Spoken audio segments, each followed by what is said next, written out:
Hello guys, welcome to my mini vlog. ఈరోజైతే నేను బెండకాయ రోటి పచ్చడి అయితే చేశాను. టేస్ట్ అయితే ఎక్సలెంట్గా ఉంటుంది, సింపుల్గా కూడా చేసేయచ్చు.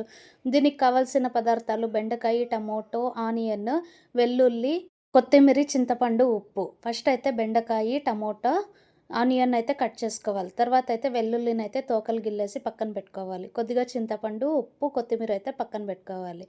తర్వాత ఒక ఫ్రై ప్యాన్ తీసుకొని ఆయిల్ వేసి కొద్దిగా బెండకాయ వేసి మనమైతే కొద్దిగా సాఫ్ట్ అయ్యేదాకా ఫ్రై చేసుకోవాలి. సాఫ్ట్ అయిన తర్వాత పక్కన పెట్టేసుకోవాలి.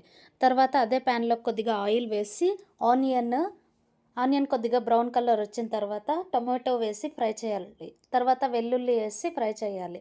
అవన్నీ సాఫ్ట్ అయిన తర్వాత నెక్స్ట్ అయితే బెండకాయ అయితే యాడ్ చేసి అది కొద్దిగా సాఫ్ట్ అయిన తర్వాత చింతపండు యాడ్ చేసి కొద్దిగా సాల్ట్ అయితే వేసుకోవాలి. కొద్దిగా సాల్ట్ వేసుకొని ఇవన్నీ పక్కన పెట్టేసి చల్లగైన తర్వాత మనమైతే మిక్సీకి అయితే రోల్ లేదు, అందుకే నేను మిక్సీకి అయితే బరకగా వేసుకున్నాను కోర్స్గా.